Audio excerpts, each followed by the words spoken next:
This is Steve-O of The Steve-O Show, and you're listening to Jane Jackson Careers.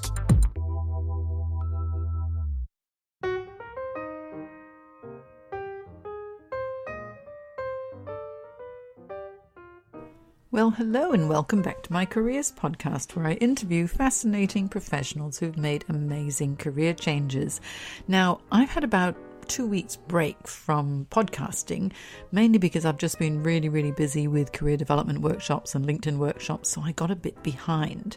However, I've interviewed a wonderful woman, one of my ex-clients, who has transitioned into entrepreneurship, and I'd like to introduce to you Eliza Ludwig. However, twice we tried to record this via Skype and had some technical issues, so we decided to meet in a coffee shop. So after I've done the introduction, we will transition over to our coffee shop chat, and so you'll notice a little bit of a change in the volume, but I'm sure it'll be fine. So let me introduce Eliza Ludwig. Now, with Eliza's amazing financial acumen, which she gained through working in the financial services sector, she discovered the secrets to managing money. And out of her desire to assist others struggling with their finances, she has launched her consulting business, Bread Budgeting Services. As an accredited financial analyst with over 15 years experience in financial accounting, management accounting and strategy analysis, it's clear she knows what she's talking about. Eliza gained her skills in a range of industries within not-for-profit, financial services, transport and FMCG, fast-moving consumer goods, and has a diploma in financial planning and an agribusiness degree. Now, she asks us, are you working around the clock but still can't afford a day off? Do you love your product but can't understand why your customers are not buying it? Or do you just have a business idea you'd like to try out but don't know where to start? Now, it starts with the budget, but it's also about so much more. So some of the things she helps her clients with are how to price your products so they sell and aligned with your goals, exploring new product and business ideas, and quantifying the effects of diversification, specialization, and other business ideas. So I'm going to transition over to our coffee shop chat now and enjoy our conversation.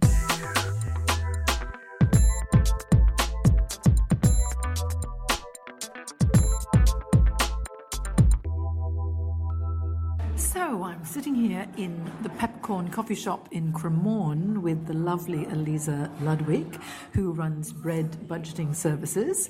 And this is actually the third time that we're having this interview, because we tried via Skype and it didn't work, and we thought, okay, well, let's go into a coffee shop. It'll be quite atmospheric, so any sound that you hear is quite natural in the coffee shop.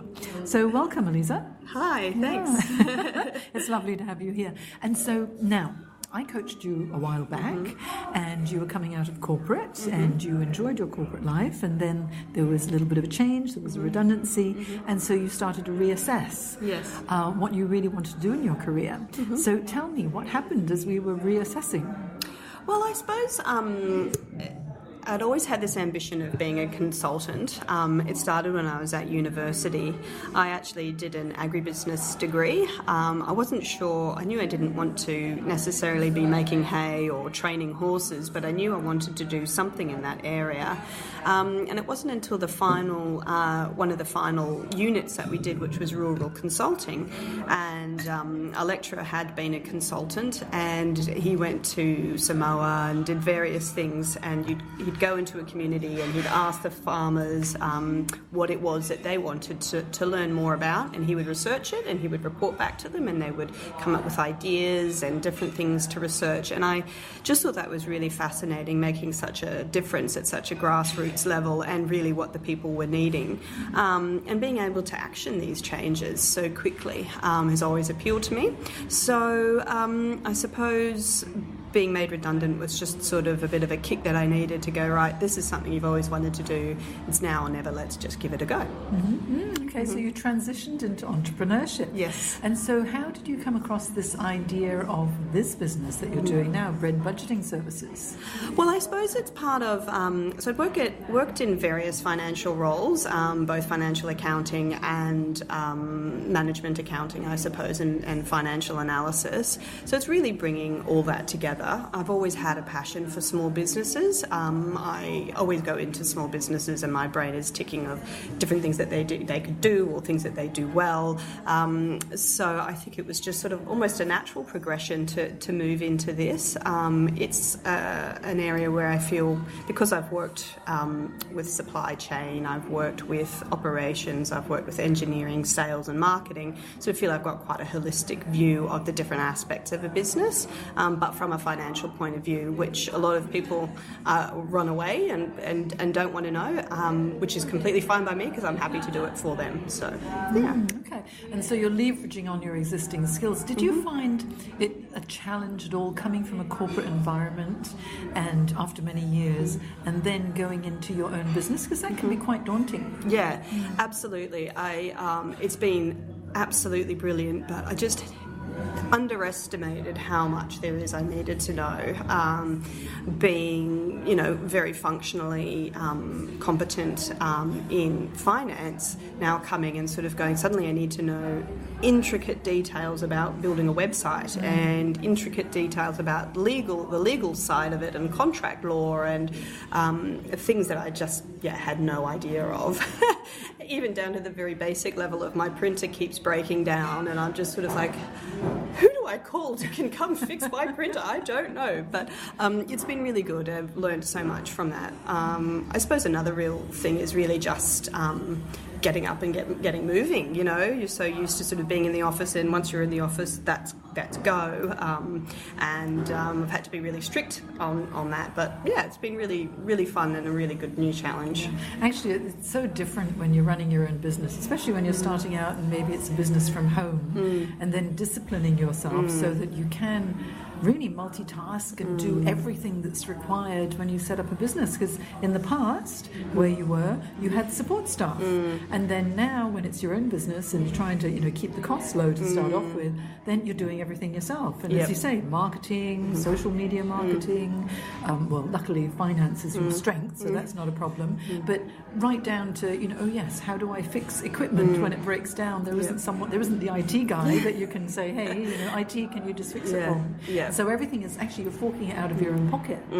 So you've got to budget very carefully. So luckily that's your strength. Yes. And so how did you come up with the name Bread Budgeting? It's funny, really, but I worked in a bakery when I was at high school and university, and I actually really loved it. And I actually like bread. I know there's all this gluten-free stuff and people don't like gluten, but I do still like fresh bread. But also I think it encapsulates a lot about my life, which is I really like just very simple things. I don't need a lot of very extravagant things, or I think the simple things are often the nicest. Also, bread meaning money, so it's sort of got that double meaning there. And so I think it was funny, the business name was the first thing I thought of, even before I knew what type of business it was. Before I even knew I was going to do this, I always said, if I have a business, I'm going to call it Bread. I like the name Bread because because it's yeasty, and then you leave yeast and then it rises. Yes. So that's quite auspicious. So bread means money, yeast rises, your business grows. It's all got lots of really good metaphors there as well. So with Bread Budgeting Services, now that you've started and you're now starting to take on clients, what are the services that you provide? I think in the intro you mentioned that it starts with budgeting, but it is so much more. So I saw a clever quote the other day, and it said budgeting is telling your money where to go rather than wondering where it went. So it's really about, people probably know they may be making a profit or maybe they're not making a profit, but it's about saying, okay, where exactly is that money going, and is that where you want it to be going? It's also about exploring some ideas that businesses may have, but rather than just sort of mucking in and having a go, putting a few guidelines around what we could look at before to see if that is the best idea, or if there's some other ideas they could try. It's sort of a bit of a try before you buy. Obviously it'll be theoretical rather than practical.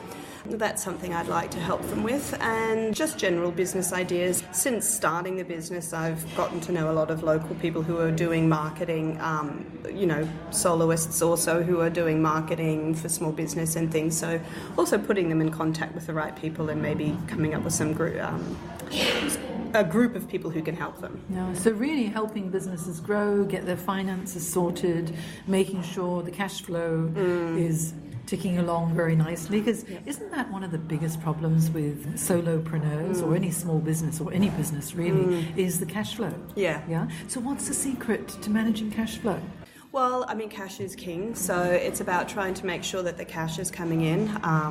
For some businesses, that's about having a shorter payment cycle, so rather than 4 weeks from invoice date, it's actually 1 week from invoice date, or offering discounts for early payment. For others, it might be having a retainer, so a client who you do a lot of work with, having them on retainer so that you've got constant cash flow through that. It's also about your sales pipeline and making sure that you've got enough, you're not all stacked at the end of the year, and so you're waiting until, either the end of the financial year or the end of the calendar year for income to come in. So, it's, I suppose, quite specific to the business you're in, but there's a lot of different options. Yes, I know, and especially when it comes to consulting, which is like my business, it's so cyclical, and sometimes it's so busy, and then other times, it's not quite so busy, and so that cash flow it goes up and down and up and down, and unless you've got that constant pipeline that you're working on, I think a lot of people, when they're working on in their business rather than on their business and the marketing, when they're in their business, they're so busy doing what they love doing. Most of us get into this sort of work because we're doing what we really love, but then when that assignment is over, then you've got to start marketing all over again. And I think one of the things I've learned is when I'm busy working on something, make sure that I'm still continuing with the marketing and setting it up. So what do you do to market your business? At the moment, I'm mostly on Facebook, and I've also got a blog, which I update. I haven't updated over the school holidays. I had a surprise visit from my dad. So it was a lovely visit, but put business on hold. Then juggling family, juggling children, it's quite difficult being a mum entrepreneur too. Yeah, it is. But just sort of giving tips through my blog. On my Facebook page, I have a lot of interesting articles or podcasts that I've read, including other podcasts of yours, Jane. There's a lot on there. I'm just learning my way around Twitter. The area that I live in is very active with local businesses as well. So there's a Facebook page for my local area in West Sydney, and I've learnt about a lot of local businesses through that, and a lot of local businesses have learnt about me through that. So I found that really, really helpful. There's that new craze now, the Pokemon Go. Yes. I mean, I'm sure you've read all about it. And I've been reading quite a number of articles at how Pokemon Go is so good for helping create awareness of certain businesses. So if you've got a coffee shop or you've got a retail outlet and you drive traffic through the Pokemon Go system, I'm not quite sure exactly how it works, but one of the women that I know who runs her own coffee shop, she says, unbelievable, we got 30% more traffic coming through because it was one of the spots that the Pokemon little people, I don't know all the technical terms, that's where they were coming, and people were coming in droves, and then they were giving them a discount if they ordered certain food. It's quite clever. That is fantastic. I will. You always have wonderful ideas, Jane. Thank you. You never know. But okay, so if we go onto your website, which is breadbudgetingservices.com, and I will have all of your links on my show notes as well. Great. So breadbudgetingservices.com. What can people find? You can find my blog. You can find a bit more about my background and my work experience, or my executive background, I suppose. You can also find a bit about me and my personal life. And there's also a price list on there, which has all the different services that I offer. So it's quite tiered. So there's different things. You can either just dip your toes, or you can engage me altogether, and there's a contact form on there also where you can send to. So how does it work? How does it work? What are the different levels of support that you provide for businesses? Okay, so I've got some online templates which are relatively cheap, and they come through as a download, and you can input all the data yourself. So what are these templates? Like a budget template, a cash flow template. Also there's one for investment analysis, and I'm not talking, investing in buying property. I just mean, you want to know whether to pay somebody to help you with your marketing, or you're looking at how to figure out whether that's worth it or what the payback will be. Then, and also a bit of a values inventory as well. So just what are the things that are unique about you and your business, and are you marketing that, and would you like to market that? And just some things about you personally, I suppose, in terms of what is it you want to achieve from your business. Is it just to have one day off a week? Is it to increase profit? Is it, because obviously what you want out of it will dictate which strategy you undertake. Then I've also got workshops. I'm hoping to run for a year. I've got my first one coming up at the end of July. So that will go through the templates in more detail and offer a bit more of my support in filling those out and ideas. And what's the name of the workshop? Well, at the moment I'm calling it Business Banter, just because it's just going to be sort of a talking session at first, just trying to understand what the needs are and then going through and offering more support. I haven't got a proper formal name for it other than that, but that's Business a good... Banter. Business Banter's good, yes, because we all like to have a chat. And also, it's quite lonely when you're a solopreneur and having other small business owners, to share the ideas with, and also to share whatever challenges you might be experiencing and how to overcome them. It's a great network. So it's absolutely. it's educational, and it's a networking opportunity when people come to your workshops. Yes, that's right. fantastic. And so you've got all of those details on your website, breadbudgetingservices.com. Absolutely, Not yes. .au, just .com? No, .com. Okay, Yeah. .com, perfect. And what's your Facebook page called? Also Bread Budgeting Services. Okay, so if we just go at Bread Budgeting Services, we'll find you. Perfect. Yes. Are you on Twitter? I am. Yeah. I think it's Bread Bud Serve. So BreadBudserv. That's what it comes. I know. I'll put it in the show notes. I'll look it up, make sure it's Yes, right. I know. I haven't been too happy about that, but And last week I went live on my podcast, the Twitter guru. Keith Keller. Yeah, so if you're getting into Twitter, he's the one to follow. Okay, Yeah, I listened to the CFO who came back, who was the Indian. Yeah, I listened to her, but I missed she the was Twitter amazing. one. No, next one went live last Monday. Okay. And it's Keith Keller. He's down in Melbourne, but he has got 45,000 followers. Wow. He uses everything is Twitter. He's all about Twitter. So he's a really, really good Twitter guru to follow as well. So brilliant. you're the Bread Budgeting Services guru. Yes. Okay, so it's really business consulting services with a strong focus on finance. That's right, exactly. And so you're the guru in that area. Yeah. And so it was such a pleasure talking to you today. Thanks for telling us all about the business and also about how you transitioned out of the corporate life into entrepreneurship. No problem. Great talking to you. Yeah, thanks for take 3. I hope this is more successful than my dodgy internet. Okay, talk to you again Okay, soon. thanks. Bye. Bye.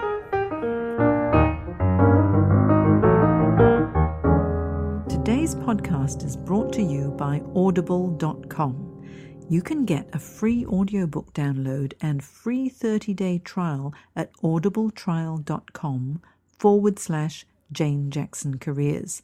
There are over 180,000 book titles to choose, so give it a go and get your free audiobook today from audibletrial.com/Jane Jackson Careers. You've been listening to Jane Jackson Careers. Sign up to receive regular career advice at janejacksoncoach.com.